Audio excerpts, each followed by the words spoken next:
back to another episode of reaction video guys। আজকে আমরা India one of the most popular mobile brand Apple কোম্পানির যে লোগোটা আছে সেই লোগোর পিছনে খুব বড় একটা রহস্য আছে সেটা জানবো। তার সাথে আজকে ওই রকমই খুব ইন্টারেস্টিং ফ্যাক্ট সম্বন্ধে জানবো। তো চলো বেশি না লেট করে আজকের ভিডিও শুরু করা যাক। বিশ্ববিখ্যাত ফোন কোম্পানি অ্যাপলের লোগোটি যেভাবে বানানো হয়েছিল সেটি দেখলে আপনি অনেক অবাক হয়ে যাবেন। এবং এই আজব বাইকটিকে ধাক্কা দিয়ে কিংবা দড়ি দিয়ে টেনেও কেন কোনোভাবেই ফেলানো যায় না। আর প্রাচীন মিশরীয় রাজা বাদশাদের মৃতদেহের মমিগুলোতে কি এমন ব্যবহার করা হতো যার ফলে হাজার হাজার বছর ধরে সেগুলো এখনো অক্ষতই রয়েছে। ভাই এটা খুব জানার জিনিস আছে ভাই। মানে আগেকার দিনে যে ওই চীন বা মিশরে যে মমিগুলো আছে ওই মমির ভিতরে এমন কি দিত যে খারাপ মানে বডিটা পচে যেত না, এটা কিন্তু খুব জানার আছে। ওকে, এবং ভুল করে যদি কেউ সুপার গ্লু আটা খেয়ে ফেলে তাহলে তার হাল কি হবে। আর বিমানের কেবিন ক্রু হিসেবে কেনই বা শুধু নারীদের ব্যবহার করা হয়, পুরুষদের কেন ব্যবহার করা হয় না? চলুন তাহলে তথ্যগুলো জেনে নেওয়া যাক। আর ভিডিওটিতে লাইক দিতে ভুলে গেলে কি চলবে? তাই ভিডিওটি শুরুর আগে এখনই একটি লাইক দিয়ে দিন। ওকে গাইস, যারা আমার চ্যানেলে ফার্স্ট টাইম ভিডিও দেখছো অবশ্যই চ্যানেলটা সাবস্ক্রাইব করে একটা করে লাইক কিন্তু করে দিও। তো চলো আমাদের ফার্স্ট ফ্যাক্ট ভিডিওটা দেখা যাক। নাম্বার 8, প্রতিটি ছেলে মানুষের স্বপ্ন থাকে একটা সুন্দর বাইক কেনার। আমাদের দর্শকদের মধ্যেও নিশ্চয়ই অনেকের স্বপ্নের বাইক রয়েছে। তবে আজ আমি আপনাদের এমন একটি বাইক দেখাবো যেটি বড় কোনো গাড়ি ধাক্কাতেও কিছুই হয় না, আর ধাক্কা খেলেও বাইকটি পড়ে যায় না। শুধু ধাক্কাই নয়, বরং এটাকে যদি গাড়ির মধ্যে রশি লাগিয়ে টানাও হয় তবু এটা তার ব্যালেন্স হারায় না বা পড়ে যায় না। কিন্তু এই বাইকটিতে কি এমন রয়েছে যার কারণে এর ব্যালেন্স ক্ষমতা এতটা বেশি? চলুন জানা যাক। আসলে এই বাইকটিতে দুটি বড় বড় জাইরোস্কোপ লাগানো থাকে যেগুলো বাইকটিকে সেলফ ব্যালেন্স করতে অনেক সাহায্য করে। আর এই কারণে এই বাইকটি ধাক্কা খেলেও পড়ে যায় না। শুধু তাই নয়, এই বাইকটির আরো একটি চমৎকার গুণ হলো এটা মাত্র 5 সেকেন্ডে প্রতি ঘন্টায় 100 কিলোমিটার গতি তুলতে পারে। তো এই বাইকটি দেখে আপনাদের মধ্যে কার কার কিনতে ইচ্ছে করছে অবশ্যই তো আমাকে গাইস এটা কি ধরনের বাইক ভাই? ভাই তো তাহলে কোনোদিনই পড়বে না বাইকটা।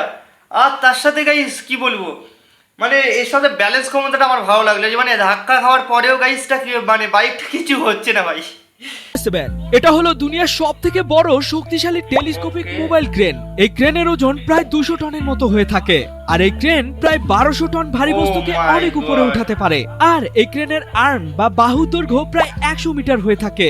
এত বড় ক্রেন হওয়া সত্ত্বেও এটি ঘন্টায় প্রায় 70 কিলোমিটার বেগে চলতে পারে। মূলত এই ক্রেনটি ব্যবহার করে অনেক ভারী বস্তুকে অনেক উপরে তোলা যায় যা কোনো মানুষের দ্বারা সম্ভব না। তাছাড়া বড় বড় ওয়াইন্ড মিলের পাখা উপরে উঠাতেও এই ক্রেনের ব্যবহার করা হয়, যার ফলে কয়েকদিনের কাজ মাত্র কয়েক ঘন্টার মধ্যেই হয়ে যায়। সত্যি এই ক্রেনটি আধুনিক বিশ্বের একটি অসাধারণ আবিষ্কার।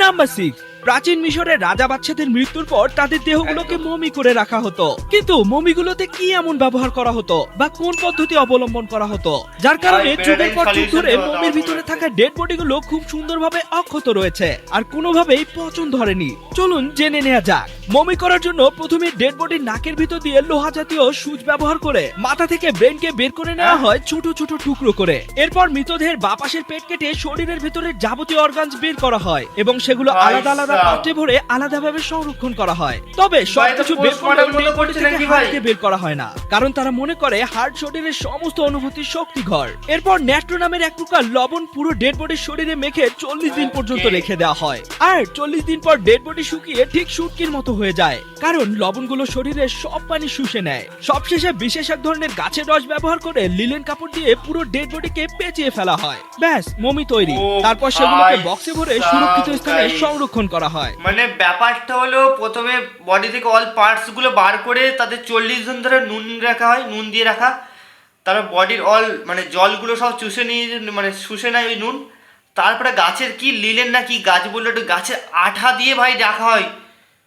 ভাই সব ভাই এটা কিন্তু খুব সুন্দর জানারই বিষয় ছিল। আপনাদের মধ্যে অনেকেই জীবনে কখনো না কখনো একবার হলেও বিমানে উঠেছেন, কিন্তু একটা জিনিস কি লক্ষ্য করেছেন? বিমানের কেবিন ক্রু হিসেবে শুধু মহিলারাই থাকে, পুরুষ মানুষ খুব। হ্যাঁ ভাই, এটা কিন্তু গাইস খুব সুন্দর মানে জানার বিষয়, মানে লজিক জানার আছে ভাই। মানে মেয়েদের কি কেন চুজ করা হয়? আর যে কটা মেয়ে থাকে ভাই সে কটা ভাই সুন্দর মেয়ে ভাই। ভাই এটা কি কারণে দেয় ভাই সেটা আমাদের আজকে জানার আছে। খুবই কম থাকে, পুরুষ মানুষ থাকে না বললেই চলে। কিন্তু এর কারণটা আসলে কি? চলুন জেনে নেওয়া যাক। অনেকে মনে করেন মহিলারা সুন্দরী হয় বলে ভাই- যাত্রীরা যাতে আকৃষ্ট হয় এজন্যই কেবিন ক্রু বা এয়ার হোস্টেস ভাই, হিসেবে ওটাই তো আমি মহিলাদের জানতাম। ব্যবহার করা হয়। যদিও কথাটি এটাই খানিকটা হবে। সত্য, তবে এটা পুরোপুরি সত্য নয়। একদম। এর পিছনে রয়েছে কিছু যৌক্তিক ব্যাখ্যা, যেমন পুরুষ স্টাফদের তুলনায় মহিলা স্টাফদের মন ও মেজাজ খুবই কোমল হয়ে থাকে। তারা যে কোনো পরিস্থিতিতে নিজেকে খুব সহজে ভাই। সামলে নিতে পারে, আর তারা ভাই লিটারালি আমি এটাই ভাবছিলাম, ছেলেদের সেকেন্ডে খুব সহজেই মাথা গরম হয়ে যায়, সেই কারণে ওইটা হয়তো হতে পারে। আমি ওটাই ভাবছিলাম আর ওটাই বললো। ওকে, সহজে মেজাজও হারায় না এবং তারা যাত্রীদের সাথে খুবই নমনীয় আচরণ করে। এছাড়াও আরো একটি সব থেকে বড় যৌক্তিক কারণ রয়েছে। একটি বিমান 1 মিনিটের মধ্যে কয়েকশো লিটার জ্বালানি পুড়িয়ে থাকে। বিমানের ওজন যত কম হবে এই জ্বালানি পোড়ানোর মাত্রাও ততটাই কম হবে। আমরা জানি মহিলাদের ওজন পুরুষদের তুলনায় ও অনেকটা কম ভাই। হয়ে থাকে। ভাই এটা কি ধরনের ফ্যাক্ট ভাই?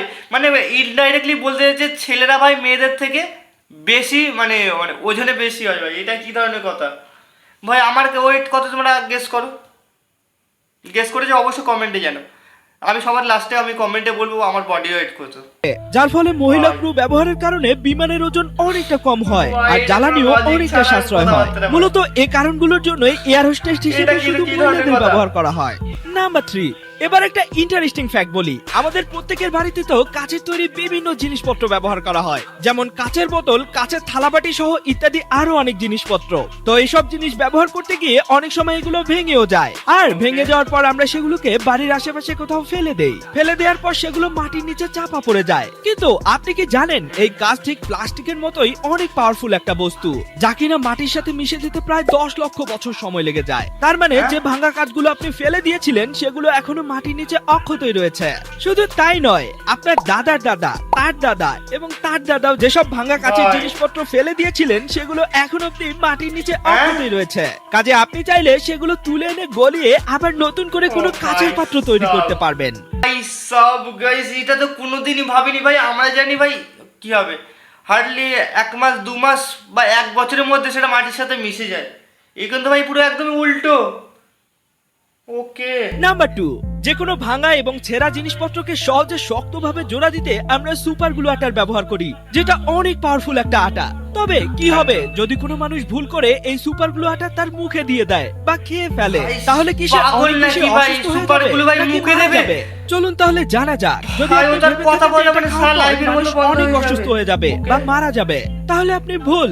কারণ ভুল করে এটা যদি মুখেও ভাই, দেন অসুস্থ তাহলে কেন হবে আপনার ভাই? কিছুই হবে মারা না। যাবে। এর পিছনে রয়েছে বিশেষ এক কারণ। সুপার গ্লু যখন তরল বা পানির সংস্পর্শে আসে তখন এটা একটা লেয়ার তৈরি করে, আর এর আটকে যাওয়ার ক্ষমতা একেবারে কমে যায়। আমাদের মুখের ভিতরে লালা তরল পদার্থ, তাই সুপার গ্লু মুখে দিলেও আমাদের মুখের লালার কারণে এটা তার আটকে যাওয়ার ক্ষমতা হারিয়ে ফেলে।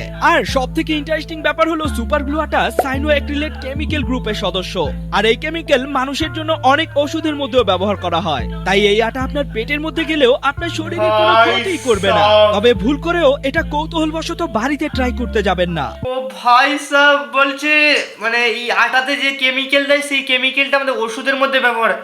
মানে এটা এক ধরনের ওষুধের মতো কাজ করবে ভাই। ভাই আমরা জানতাম ফেবিকুইক বলো বা সুপারগুলো আটা খেলে ভাই মরে যায়, এখানে তো ভাই উল্টো। ওকে ভাই, ফ্যাক্টটা থেকে ভাই অনেক কিছু শিখতে পারলাম, বা আমাদের ভুল যে সব ধারণাগুলো ছিল অনেক কিছু কিন্তু ক্লিয়ার হয়েছে। কোম্পানির এই আইফোন বিশ্বের সব থেকে ফেমাস ফোনগুলোর মধ্যে একটি। এছাড়া একদম অ্যাপল ভাই, কোম্পানির ছাপড়িদের লোগোটিও ক্রাশ। তাদের পণ্যের মতোই অনেক সুন্দর এবং ইউনিক। তবে অ্যাপল কোম্পানির লোগোটি কিন্তু সর্বপ্রথম বা আচ্ছা। প্রথম দিকে এমন ছিল না, বরং Premium অ্যাপলের একটা প্রথম look দেয়। লোগোটি ছিল এমনটা দেখতে। মানে প্রথম হ্যাঁ। লোগোটি আইজ্যাক নিউটন স্যারের মাথায় অ্যাপেল পড়ার ঘটনার মতোই ছিল।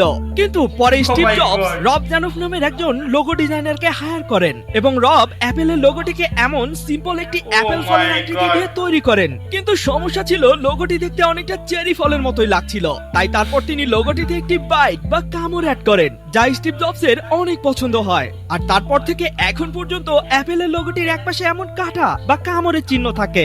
এই সকল তথ্য গাইস মানে অ্যাপেলের যে লোগোটা আছে এই লোগোর পিছনে মেন কারণ হলো এর আগে একটা লোগো ছিল, সেটা আইজ্যাক নিউটনের ফটো ছিল বা অ্যাপেল পড়ছিল ওরকম একটা, তো সেটা চেঞ্জ করে বর্তমানে স্টিভ জবস নাকি ওই লোগোটা গাইস বসিয়েছে।